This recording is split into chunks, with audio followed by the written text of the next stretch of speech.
하나님의 말씀은 레위기 12장입니다. 레위기 12장 1절부터 8절입니다. 레위기 12장 1절부터 8절 우리 함께 합독하겠습니다. 여호와께서 모세에게 말씀하여 이르시되 이스라엘 자손에게 말하여 이르라.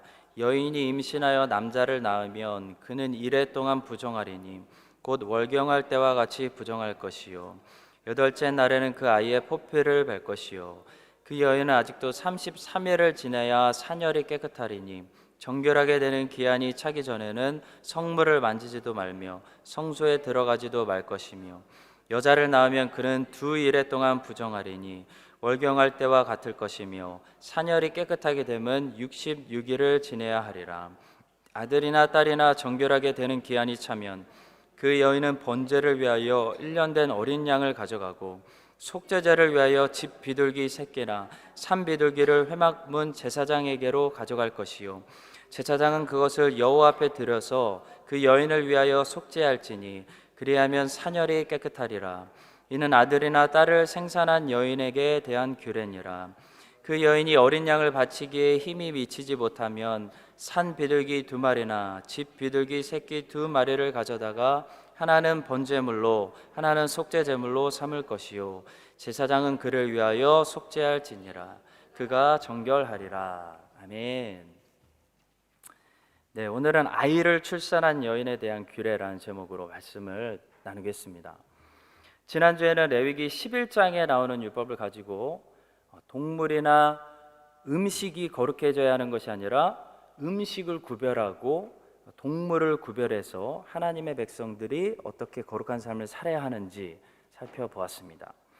오늘 레위기 12장에 나오는 아이를 출산한 다음에 여자와 아이를 어떻게 다뤄야 되는지 가르쳐 주시는 율법을 통해서 하나님께서 하나님 백성들에게 어떻게 거룩하라고 말씀하시는지 몇 가지만 살펴보도록 하겠습니다. 첫 번째로 레위기 12장을 통해서 하나님께서는 우리에게 외부적인 문제를 보지 말고 내면의 문제를 보아라 라고 다시 한번 말씀하십니다. 지난 시간에 살펴본 이 레위기 11장의 율법은 우리 몸 밖에 있는 어떤 외부적인 것들이 어떻게 우리와 접촉하게 될 때 우리의 몸을 부정하게 할 수 있는지에 관한 것이었습니다. 그런데 레위기 12장부터 이제 레위기 15장까지의 율법은 우리 몸 안에 있는 내면적인 것들이 어떻게 밖으로 나오면서 우리의 몸을 더럽게 할 수 있는지를 말씀해 줍니다. 보시면 외부적인 것들보다 내면적인 것들을 다루고 있는 말씀이 훨씬 더 율법에 많이 기록되어 있음을 보게 됩니다. 더군다나 밖에 있는 동물들 때문에 우리가 부정하게 되는 그 기간은 굉장히 짧았습니다. 동물의 죽은 시체를 만졌을 경우에 우리의 몸이 부정하게 되는데요. 그랬을 경우에는 옷을 빨고 어떤 그릇에 죽은 동물의 시체가 닿았으면 그 그릇을 깨뜨리고 그리고 기다리면 그날 저녁까지만 부정하고 그 이후로는 다시 정하게 되었습니다. 그러니까 몸 밖에 있는 동물 때문에 우리의 몸이 부정하게 되는 시간은 굉장히 단시간이었다는 것입니다. 그런데 레위기 12장부터 15장에서 말씀하고 있는 우리 몸 안에서 나오는 것들이 우리를 부정하게 하는 경우에는 그 부정하게 되는 기간이 굉장히 길었습니다. 몸에서 피가 밖으로 나와서 우리를 부정하게 하면 적어도 일주일입니다. 문둥병에 걸렸다가 나은 사람도 일주일입니다. 아들을 낳은 여자는 40일입니다. 딸을 낳은 여자는 80일이 걸렸습니다. 굉장히 긴 시간이죠. 이렇게 몸에서 무엇이 나와서 한번 부정해진 사람은 다시 정결해지려면 회복되는 기간이 굉장히 길었다는 겁니다. 자, 하나님이 지금 무슨 말씀을 하시는 걸까요? 하나님께서는 우리 안에서 무언가 밖으로 나가서 우리를 더럽히게 하는 것을 훨씬 더 심각하게 보신다는 겁니다. 그게 훨씬 더 문제가 심각한 것이라는 것입니다. 성도 여러분, 우리는 세상이 더럽기 때문에 내가 더러워진다고 생각하는데요. 사실 정확히 이야기하면 사람이 더럽기 때문에 세상이 더러워지는 것입니다. 세상이 제일 더러운 곳은 어디일까요? 세상에서 제일 더러운 곳은 어디일까요? 가장 심한 악이 있는 곳은 북한이 아니라 미얀마가 아니라 뉴욕의 할렘가가 아니라 바로 여러분과 저의 마음속에 있습니다. 세상에서 제일 타락한 곳은 죄인들의 마음속에 들어 있습니다. 예수님께서는 마태복음 15장 11절의 말씀에서 이렇게 설명해 주셨습니다. 입으로 들어가는 것이 사람을 더럽게 하는 것이 아니라 입에서 나오는 그것이 사람을 더럽게 하는 것이니라. 여러분, 유대인들이 신앙생활을 결정적으로 실패한 이유가 바로 이겁니다. 유대인들은 자신들의 내면에 위험한 것들, 더러운 것들이 있다는 생각을 하지 못했습니다. 자꾸 밖을 바라보면서, 외부를 바라보면서 어떻게 생각했습니까? 저 사람은 더럽다, 피해야겠구나. 접촉을 피해야겠구나. 저 물건은 지금 부정하다. 저 시체를 만지면 안 된다. 자꾸 외부에 있는 것들을 판단하는 생각만 하다가 하나님의 백성으로서 살아가는데 실패하고 말았다는 겁니다. 유대인들은 이 진리를 몰랐습니다. 예레미야 17장 9절이 이야기한 진리죠. 만물보다 거짓되고 심히 부패한 것은 마음이라. 누가 능히 이를 알리오마는 이라고 말씀합니다.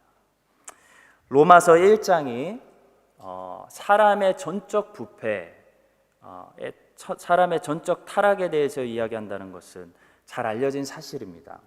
자, 그런데 로마서 1장이 사람의 이런 전적 부패와 타락이 정확히 사람의 어떤 부분에서 시작되고 있다고 말하는지 깨달은 사람은 그렇게 많지 않은 것 같습니다.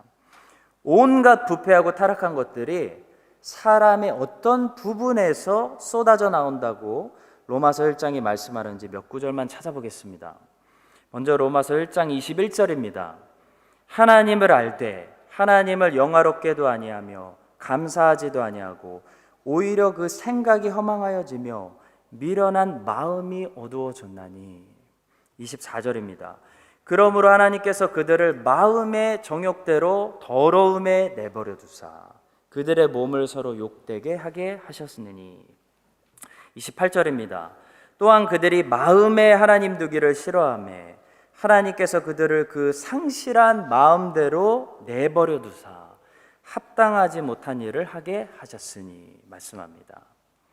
사람의 모든 죄는 마음이 부패했기 때문에 만들어질 수밖에 없는 당연한 결과입니다. 성도 여러분, 성경에서 죄를 말할 때는 원죄가 있고 자범죄가 있습니다.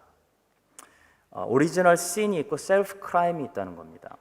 원죄는 뭐냐면 우리가 진 것이 아니죠. 원죄는 아담과 하와가 진 것이고 우리가 물려받은 것입니다. 자범죄는 우리 모두가 율법이 요구하는 계명들을 다 어김으로 지은 죄를 자범죄라고 합니다. 근데 이 모든 자범죄들은 사실 원죄를 가지고 있는 죄인이 피할 수 없는 당연한 결과입니다. 한마디로 죄인으로 태어났기 때문에 죄를 자연스럽게 질 수밖에 없다는 겁니다. 그러니까 원죄를 가지고 있으면 자범죄를 짓는다는 겁니다. 원죄의 영향에서 벗어나지 않은 사람들이 자범죄를 짓고 살아가는 것은 매우 내추럴하고 자연스러운 일입니다. 아담의 후손에서 우리가 탈퇴하지 않는 한 자범죄들을 결단코 멈출 수 없다는 겁니다. 따라서 죄를 짓고 싶지 않으면 먼저 어떻게 해야 됩니까? 원죄부터 해결해야 됩니다. 곧 예수님을 믿고 이 아담의 후손에서 끊어져서 하나님의 자녀로 거듭나야, 중생해야 죄를 짓지 않을 수 있는 가능성을 비로소 가질 수 있게 된다는 겁니다. 성도 여러분, 아담은 그냥 한 개인으로 창조된 사람이 아니었습니다. 우리와 다릅니다. 아담은 어떤 사람이었냐면 온 인류의 대표자로 하나님 앞에 만들어진 사람이었습니다. 하나님께서는 에덴 동산에서 하나님과 인류 사이에 설정하신 행위 언약, 성경에는 은혜 언약이 있고 컨디션이 붙는 행위 언약이 있는데, 행위 언약, 곧 다시 말해 다 먹고 너희들이 다스리고 번성하되, 생육하고 번성하되 선악과는 먹지 말아라 라는 컨디션이 붙은 이 행위 언약의 대표자로 아담을 세우신 겁니다. 근데 이 대표자가 하나님의 언약을 깨뜨려 버렸습니다. 따라서 모든 인류는 아담의 범죄로 인해 하나님 앞에 죄인이 되고 죽음의 권세 아래 놓이게 된 것이라고 성경은 설명합니다. 이것이 오리지널 sin, 원죄입니다. 로마서 5장 12절은 이것을 이렇게 설명합니다. 그러므로 한 사람으로 말미암아 죄가 세상에 들어오고 죄로 말미암아 사망이 들어왔나니 이와 같이 모든 사람이 죄를 지었으므로 사망이 모든 사람에게 이르렀느니라. 또 고린도전서 15장 21절이 말씀합니다. 사망이 한 사람으로 말미암았으니 죽은 자의 부활도 한 사람으로 말미암는도다. 오늘날 모든 사람들은 율법의 요구를 만족시키지 못한 자기들의 자범죄 때문에도 죄인이지만 그 전에 이미 원죄를 가지고 태어남으로 죄인입니다. 다윗과 골리앗의 싸움을 보면 다윗과 골리앗이 이스라엘과 블레셋의 대표자로 싸우고 있음을 보게 됩니다. 골리앗이 이렇게 제안했습니다. 너희는 한 사람을 택하여 내게로 내려보내라.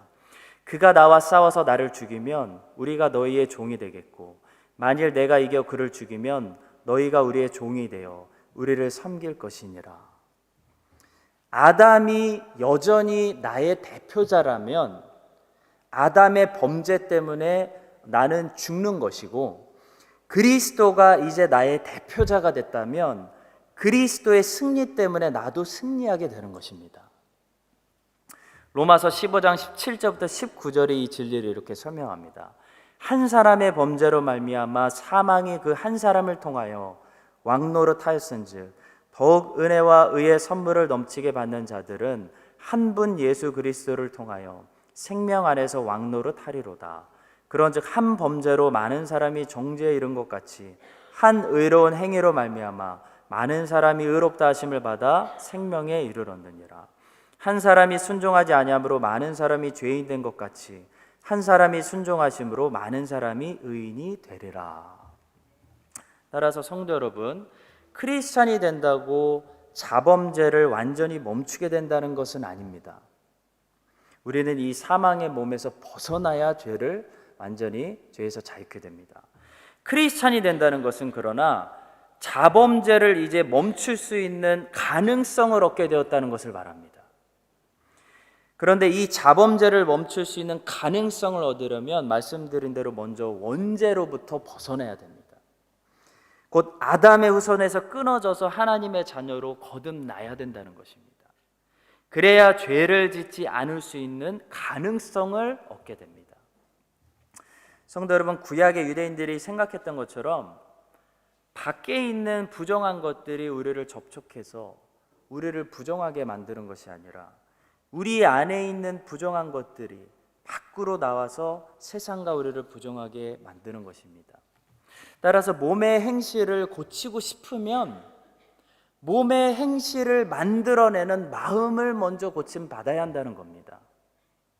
마음의 할례를 받으면 몸이 할례 받은 것처럼 살 수가 있습니다. 그러나 아무리 몸의 할례를 받아도 마음의 할례를 받지 못하면 몸은 부정부패할 수밖에 없는 것입니다. 여러분과 제가 오늘 레위기 말씀을 다시 들으면서 이 과거의 유대인들처럼 외부의 것들을 철저하게 살피는 그런 바리새인들적인 삶을 사는 것이 아니라 내면의 것들을 늘 살피고 우리의 마음이 날마다 성령의 수술을 받는 그런 크리스천의 삶을 살 수 있게 되기를 주의 이름으로 축복합니다. 두 번째로 오늘 아이를 출산한 여자에 관한 율법을 통해서 주시는 말씀은 율법으로 할 수 없는 것들을 그리스도 예수를 통해 할 수 있다라는 것입니다. 자, 본문의 아이를 낳은 여인에 관한 율법을 처음부터 쭉 읽어보면 마치 아이를 낳는 것 자체가 하나님 보시기에 굉장히 부정한 일인가라는 잘못된 생각이 들 수도 있습니다. 그러나 말씀을 자세히 보면 본문은 출산 자체가 여자를 부정하게 하는 것이 아니고 출산할 때 여자가 흘리는 피가 부정하게 하는 것이다 라는 것을 몇 번 강조하고 있습니다. 레위기 12장 4절입니다. 여인은 아직도 33일을 지내야 산열이 깨끗하리니 정결하게 되는 기한이 차기 전에는 성물을 만지지도 말며 성소에 들어가지도 말 것이며, 또 레위기 12장 5절과 7절에도 보시면 여자를 낳으면 그는 2일에 동안 부정하리니 월경할 때와 같을 것이며 산열이 깨끗하게 됨은 66일을 지내야 하리라. 제사장은 그것을 여호와 앞에 들여서 그 여인을 위하여 속죄할지니 그리하면 산열이 깨끗하리라. 이는 아들이나 딸을 생산한 여인에게 대한 규례니라. 혹시 오해가 있을까봐 말씀이 계속 말씀합니다. 부정해지는 것은 산열이고 또 정결해지는 것은 산열이다. 3번이나 강조합니다. 출산 자체는 여자를 부정하게 만드는 저주가 절대로 아닙니다. 세상은 점점 더 출산을 여자들의 인생을 막는, 처녀를 아줌마로 만드는 안 좋은 것으로 점점 더 광고합니다. 그러나 그것은 사탄이 하는 겁니다. 거짓말입니다. 새빨간 거짓말입니다. 성경은 출산이 하나님이 주시는 복이라고 말씀합니다. 아멘이죠. 복입니다. 창세기 1장 28절입니다. 하나님이 그들에게 복을 주시며, 아니 도대체 무슨 복을 주셨다는 겁니까? 하나님이 그들에게 이르시되 생육하고 번성하여 땅에 충만하라. 땅을 정복하라. 바다의 물고기와 하늘의 새와 땅에 움직이는 모든 생물을 다스리라. 이것이 너희들에게 주는 복이라는 겁니다. 생육하고 번성하는 게 하나님이 사람에게 주신 축복입니다. 저주가 아닙니다. 아이 나면 너가 하고 싶은 거 못해. 사탄의 거짓말입니다. 그렇지 않습니다. 아이 나면 내가 하고 싶은 걸 못하는 게 아니라 내가 할 수 없었던 일들까지 할 수 있게 되는 거죠. 출산이 축복임을 믿으시기 바랍니다. 시편 127편 3절과 5절도 그렇게 말씀합니다. 보라, 자식들은 여호와의 기업이요 태의 열매는 그의 상급이로다. 젊은 자의 자식은 장사의 수중의 화살 같으니 이것이 그의 화살통에 가득한 자는 복되도다. 그들이 성문에서 그들의 원수와 담판할 때 수치를 당하지 아니하리로다. 화살통에 화살이 많이 꽉 차 있는 사람을 복된 사람, 복 있는 사람, 시편의 주제죠. 복 있는 사람이라고 부릅니다. 출산은 하나님이 주신 복입니다. 출산이 여자를 부정하게 하는 것이 아니라 출산하는 과정에서 흘리는 피가 여자를 부정하게 하기 때문에 하나님이 지금 레위기 12장 율법을 주시는 겁니다. 자, 몸에서 몸 밖으로 피를 흘리는 여자는 부정해졌기 때문에 당분간 하나님 앞에 나올 수 없다는 겁니다. 근데 신약 성경을 보니까 12년 동안 피를 멈추지 않고 흘린 여자가 하나님의 아들 앞에 당당히 나오게 되는 것을 보게 됩니다. 피를 흘리는 여자는 이렇게 모세 율법에 의하면 부정하다 하나님 앞에 나올 수가 없는데요, 12년 동안 멈추지 않고 피를 흘린 이 부정한 여자가 하나님 아들 앞에 나와서 예수님을 감히 만져버립니다. 그리고 고침을 받습니다. 심판받지 않았습니다. 이것이 예수님에 대해서 또 율법에 대해서 우리에게 무엇을 말할까요? 율법으로 해낼 수 없는 것들을 예수님은 하실 수 있다라는 사실 우리에게 말씀합니다. 율법으로 따지면 이 혈루증 여인은 절대로 하나님 앞에 나올 수 없습니다. 그런데 이 여자가 믿음을 가지고 예수님께 나왔더니 그녀에게 율법을 깨뜨린 결과에 대한 심판이 아니라 예수님을 통한 구원이 임했습니다. 마가복음 5장 34절입니다. 딸아, 내 믿음이 너를 구원하였으니 평안히 가라. 내 병에서 놓여 건강할지어다. 우리가 하나님 앞에요, 율법 붙잡고 나아가면 율법의 정죄와 심판을 받을 수밖에 없습니다. 우리는 모두 다 12해 동안 멈추지 않고 피를 흘린 혈루증 여인의 상태와 비슷한 상태이기 때문입니다. 그 부족한 부정한 상태로 율법 붙잡고 하나님한테 나아가면 심판받습니다. 성경의 10이라는 숫자는 완전수입니다. 이 혈루증 여자의 모습은 완전히 부정한 모습을 보여주고 있습니다. 우리의 모습입니다. 우리는 부정할 대로 부정한 존재이기 때문에 예수님 없이 하나님 앞에 감히 나아가게 되면 율법의 심판과 저주를 받을 수밖에 없다는 겁니다. 그런데 이 혈루증 여인은 누구에게 갔습니까? 누구에게 갔고 무엇을 들고 갔습니까? 믿음을 들고 예수님께 나갔다는 겁니다. 이게 중요합니다. 오직 믿음을 들고 예수님께 나아가는 자, 예수님께 도망가는 자는 완전히 부정하고 완전히 망가진 자라 할지라도 하나님이 고치신다는 겁니다. 구원하신다는 겁니다. 새로운 삶을 주신다는 겁니다. 이것이 율법보다 뛰어난 복음의 능력입니다. 율법을 통해서 하나님 앞에 나올 자격이 전혀 없는 여러분과 제가 날마다 믿음을 가지고 예수님께 도망가서 하나님의 구원하심과 하나님의 고치심과 예수님께 나오는 자들에게는 신실하게 은혜를 베풀어 주시는 하나님의 이 부어주시는 복된 삶을 누릴 수 있게 되기를 간절히 소망하고 축복합니다. 자, 세 번째로 오늘 아이를 출산한 여자의 율법을 통해 주시는 말씀은 모든 사람은 하나님께 이렇게 죄를 용서받고 하나님께 삶을 헌신해야 되는 존재다라는 메시지입니다. 레위기 12장을 보면 하나님이 말씀하시는 중요한 지시 중에 하나는 이 아이를 낳은 여인이 하나님께 제사를 드려야 된다라는 것입니다. 아이를 낳았는데 도대체 제사가 웬 말입니까? 제사하고 아이 낳은 거하고 도대체 무슨 상관입니까? 하나님의 백성들은 상관이 있습니다. 어떤 제사를 드리라고 합니까? 순서대로 속죄제와 번제를 드려라 라고 말씀하고 있습니다. 여러분, 아이를 출산한 여자가 속죄제를 드려야 한다는 것은 모든 태어난 생명은 태어날 때부터 하나님 앞에 죄를 속죄받고 용서받아야 되는 위치에 놓여 있다는 것을 말해줍니다.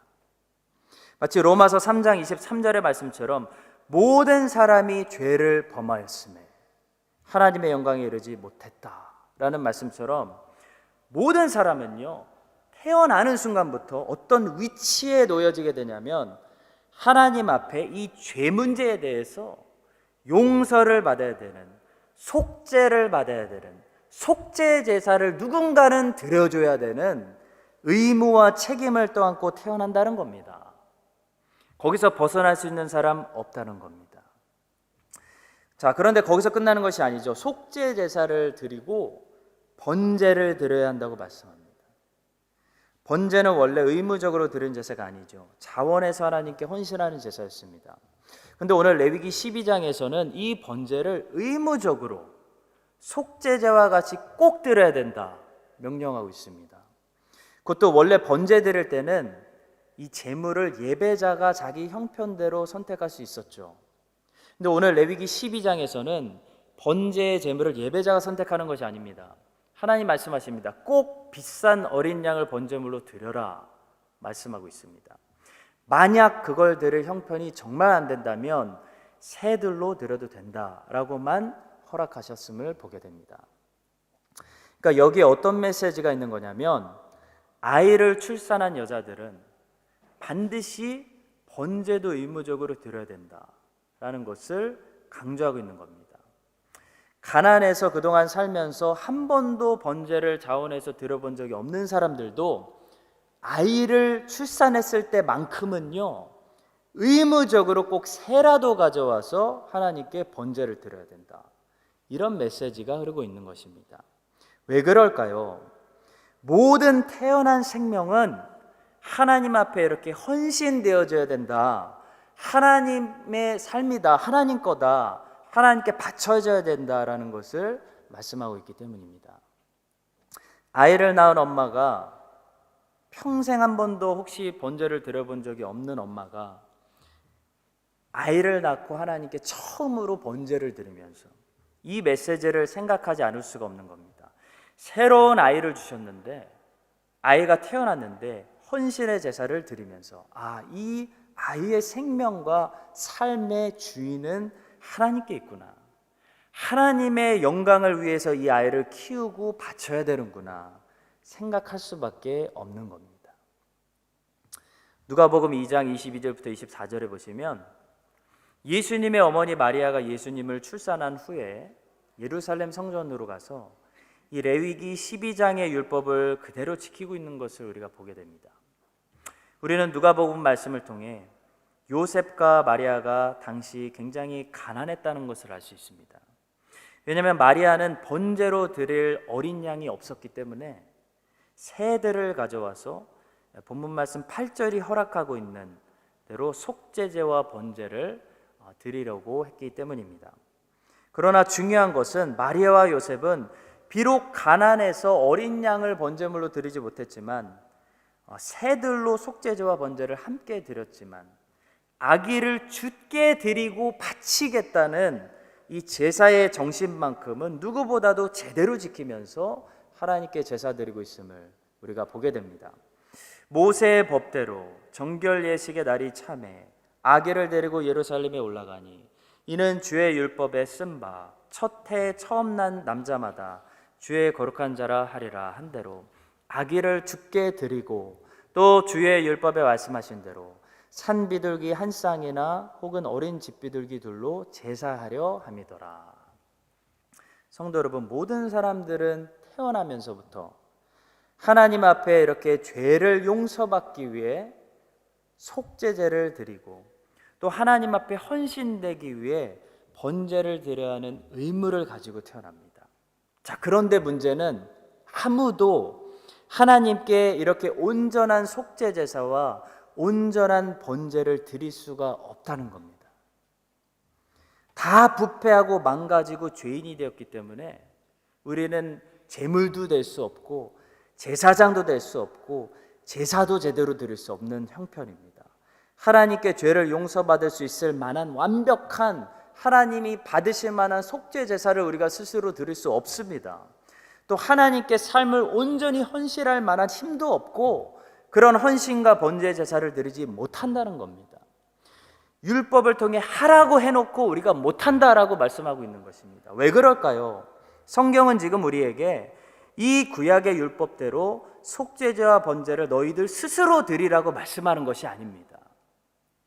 율법은 우리가 그런 제사를 드려야 되는데 실패할 수밖에 없는 존재이기 때문에 우리를 위해 메시아가 오셔서 대신 속죄 제사를 드려주시고 대신 번제 제물이 되신 그 예수 그리스도를 지속적으로 바라보라고 말씀하고 있는 것입니다.